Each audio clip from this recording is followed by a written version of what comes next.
Again, you're the weakest fucking link. You're the only thing that can go wrong in this deal is you.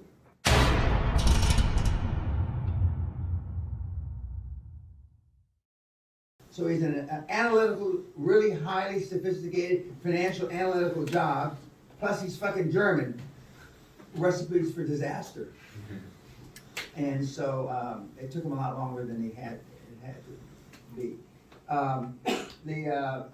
The comment that he made vis-a-vis which is the hub and spoke, which I told you, that's why 4 deals were generally in the same area, about 100, 150 kilometers away from where he lives, in Leipzig, if I remember correctly. And the fifth one was 400 kilometers away. The fact that he counted 1,613 calls, that's very German. I mean, that they know exactly fucking how many. And the example, we haven't got to it yet, where I show a kid 1,200, 1,500, 1,800 calls before they did the first deal. And the 1,800 calls Bruce Whipple. By the way, for those who didn't know Bruce is slow.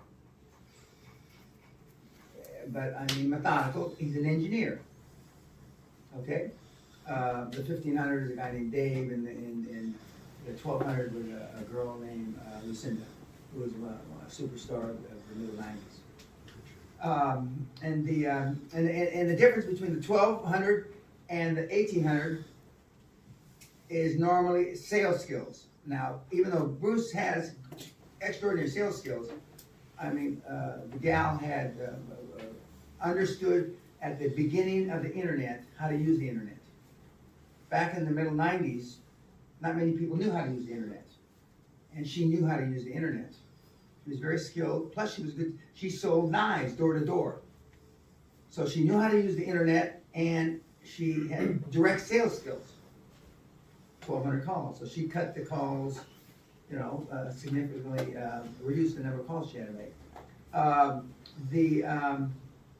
But he followed the process in that, for example, the board.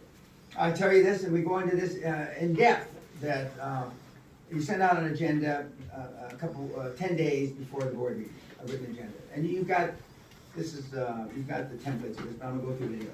You send out the agenda for comments. 20 or 30% or maybe half of the board will make some comments.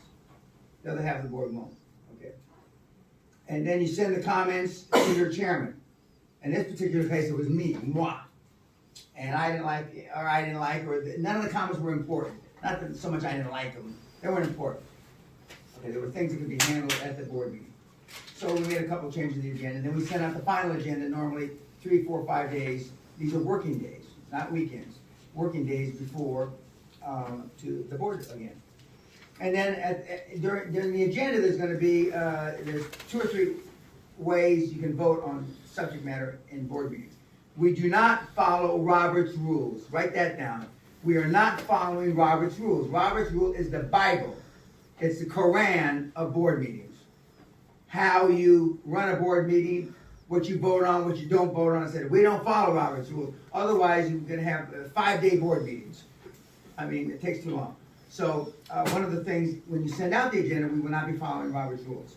Okay. So now, before one of the things I learned early on in my career from some of the great mentors I had, you never ask for a vote at a board meeting, Dan, that you don't know how they're going to vote. You never ask for a vote that you don't know what the results are going to be. So you've got 10 people on the board, you want to know every fucking vote. So the best way to do that is a couple days before the board meeting, you go and you meet with every board member. Like he said, the last 2 board members, because I made a change in the agenda. I gave him more latitude. I gave him, he could spend up to 5 million euros, I think. And the other board members didn't want to have him, not because they didn't like him, they didn't trust him, they didn't want to give him that much latitude, because the more money you can spend without board approval, the more trouble you can get in. Right? Okay. So he changed the agenda, so then he met with 3 or 4 of the board members that were relatively near where he lives. And then the last 2 board members that flew in the night before, he met that morning of the board meeting to get their approval for them to acquiesce or whatever the right words, whatever words. He met with me first, and then he presented it, and all the board members signed off on the changes. It was only one change, not changes, but change. But then allowing him to spend more money without coming back to the board levered other parts of the articles of incorporation and the other things. So there was more than one change, but it was basically so he could spend more money. Because, I don't want to be going to board meetings from here to there every 3 weeks. I couldn't do that, and I don't like Zoom or Skype guys for board meetings. And we'll get into that later, but I don't like that. I like eyeball to eyeball. And so he met with all the board members to get their approval. Okay, so he was prepared, but that's following the QLA step by step. We've had guys thrown out at the board meetings. At the board meeting. Your board met the night before for dinner and decided to cut your fucking head off. Again, you're the weakest fucking link. You're the only thing that can go wrong in this deal is you. Just as who's responsible for you not being here earlier? You. Who's responsible for you being poor? You. Well, the only thing that can go wrong in the board meeting is you.